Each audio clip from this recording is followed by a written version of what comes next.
Suppose that the copyright of Boswell's Life of Johnson had belonged, as it well might, during 60 years, to Boswell's eldest son. What would have been the consequence? An unadulterated copy of the finest biographical work in the world would have been as scarce as the first edition of Camden's Britannia. These are strong cases. I have shown you that if the law had been what you are now going to make it, the finest prose work of fiction in the language, the finest biographical work in the language, would very probably have been suppressed. But I have stated my case weakly. The books which I have mentioned are singularly inoffensive books, books not touching on any of those questions which drive even wise men beyond the bounds of wisdom. There are books of a very different kind, books which are the rallying points of great political and religious parties. What is likely to happen if the copyright of one of these books should, by descent or transfer, come into the possession of some hostile zealot? I will take a single instance. It is only 50 years since John Wesley died, and all his works, if the law had been what my honourable and learned friend wishes to make it, would now have been the property of some person or other. The sect founded by Wesley is the most numerous, the wealthiest, the most powerful, the most zealous of sects. In every parliamentary election it is a matter of the greatest importance to obtain the support of the Wesleyan Methodists. Their numerical strength is reckoned by hundreds of thousands. They hold the memory of their founder in the greatest reverence, and not without reason, for he was unquestionably a great and a good man. To his authority they constantly appeal. His works are in their eyes of the highest value. His doctrinal writings they regard as containing the best system of theology ever deduced from Scripture. His journals, interesting even to the common reader, are peculiarly interesting to the Methodist, for they contain the whole history of that singular polity which, weak and despised in its beginning, is now, after the lapse of a century, so strong, so flourishing, and so formidable. The hymns to which he gave his imprimatur are a most important part of the public worship of his followers.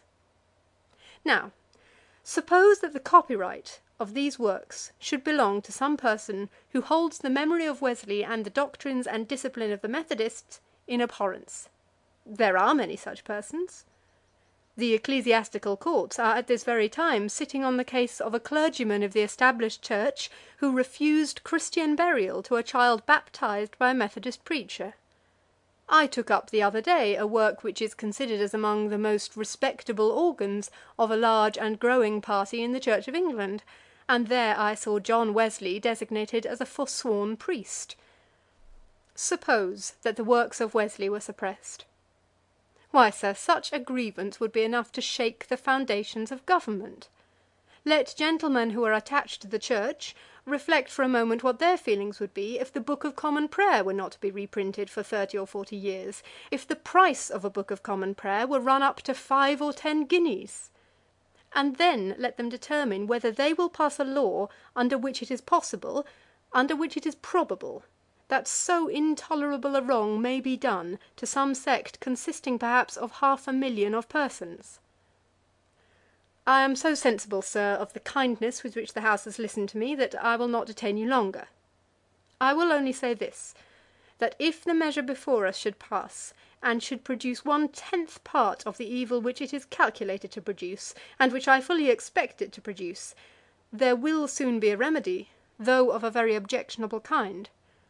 Just as the absurd acts which prohibited the sale of game were virtually repealed by the poacher, just as many absurd revenue acts have been virtually repealed by the smuggler, so will this law be virtually repealed by piratical booksellers.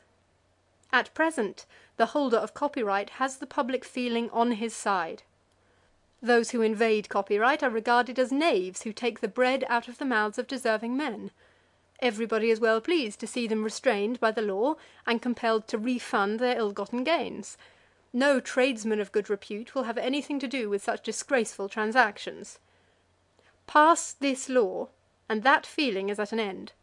Men very different from the present race of piratical booksellers will soon infringe this intolerable monopoly. Great masses of capital will be constantly employed in the violation of the law. Every art will be employed to evade legal pursuit, and the whole nation will be in the plot.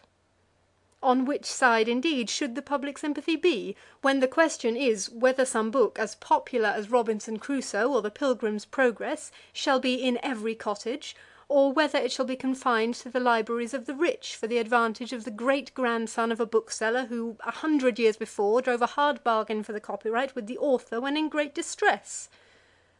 Remember, too, that when once it ceases to be considered as wrong and discreditable to invade literary property, no person can say where the invasion will stop. The public seldom makes nice distinctions. The wholesome copyright which now exists will share in the disgrace and danger of the new copyright which you are about to create. And you will find that in attempting to impose unreasonable restraints on the reprinting of the works of the dead, you have to a great extent annulled those restraints which now prevent men from pillaging and defrauding the living. If I saw, Sir, any probability that this bill could be so amended in the committee that my objections might be removed, I would not divide the House in this stage.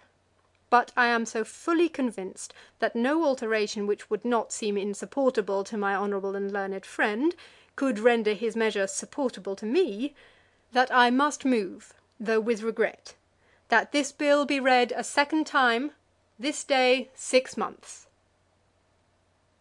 End of speech.